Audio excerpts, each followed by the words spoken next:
We're talking about a decision that can literally make or break a huge project in pharma and healthcare, you name it. And that's choosing the right clean room manufacturer here in India. If you get this wrong, the consequences are, well, they're severe. So the real question is, how do you get it right?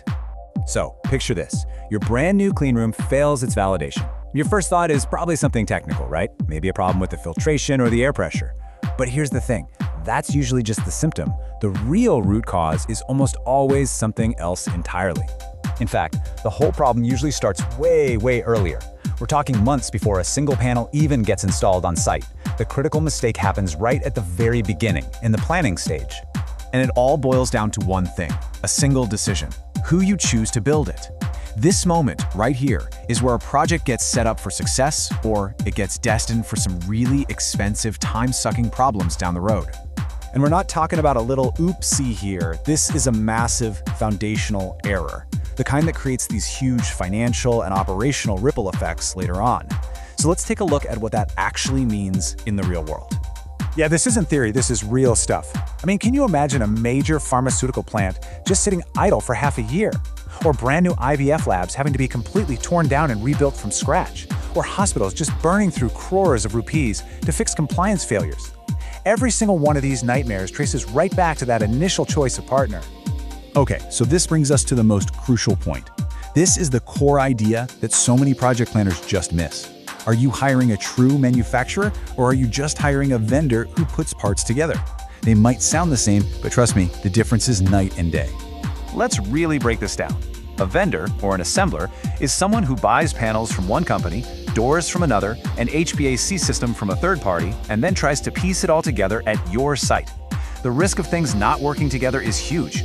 But a true manufacturer, well, they engineer all those core parts to work together from the very beginning. They don't see a clean room as just a product. They see it as a single, integrated system. Think about it like this. A clean room is this super sensitive environment where every single piece affects every other piece. The panels change the airflow, the doors manage the pressure, and the HVAC is basically the heart of the whole thing. If these components weren't designed from day one to work in perfect harmony, you're just asking for trouble. You're gonna get gaps, leaks, and a total validation nightmare. And this leads us right into the most common trap of all. It's just human nature to look for the best price. But in the world of clean rooms, that instant can be your absolute worst enemy. Come on, be honest. When you get 3 different proposals for a big project, what's the first number your eyes dart to? Where do you look first? Exactly.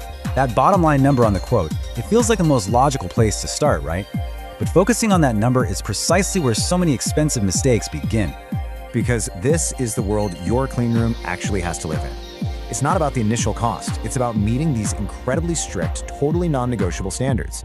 It doesn't matter if it's for pharma or a hospital, your facility must comply. Period. And this quote just says it all, doesn't it? The money you think you're saving up front, it gets absolutely dwarfed by the cost of delays, failed inspections, and having to fix everything later. Choosing a cheap vendor who doesn't live and breathe these regulations is a massive, massive gamble. Now, if there is one single technical thing that is the absolute heart and soul of a clean room's performance, it's this: the HVAC system. It isn't just an add-on, it's the lungs and the entire circulatory system of the environment. How about that number? 70%. That's not a typo. Almost 70% of your clean room's success, its ability to control particles, pressure, temperature, you name it, is decided by the HVAC design and how well it's integrated with the room itself. When the HVAC is just treated like a separate package you bolt onto a room, you get all these problems. You get these dead spots where bad air just hangs out. You get pressure imbalances between rooms. Your temperature and humidity start to drift, which can ruin sensitive products. It has to be engineered as part of the core design from the very start. So how do you avoid all these traps? How do the experienced planners cut through all the marketing noise and find a partner who's actually capable? Well, they use a simple but really powerful checklist. Let's walk through it.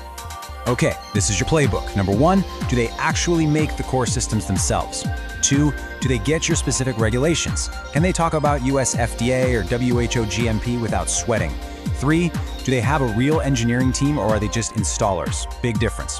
4, demand to see their past work, and not in a brochure. I mean, go see it in person. And finally, number 5, is HVAC engineering a core part of their team, or is it just some other company they call up? So I think the big thing we need to do is reframe this whole process.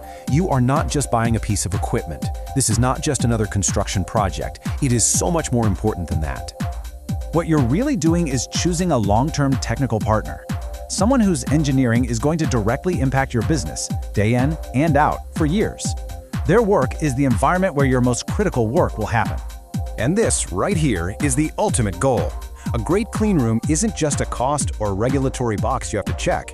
It's a strategic asset. It enables reliable production, safe procedures, repeatable results. It becomes a foundation for your entire success. So as you start planning your next project, just ask yourself this one question.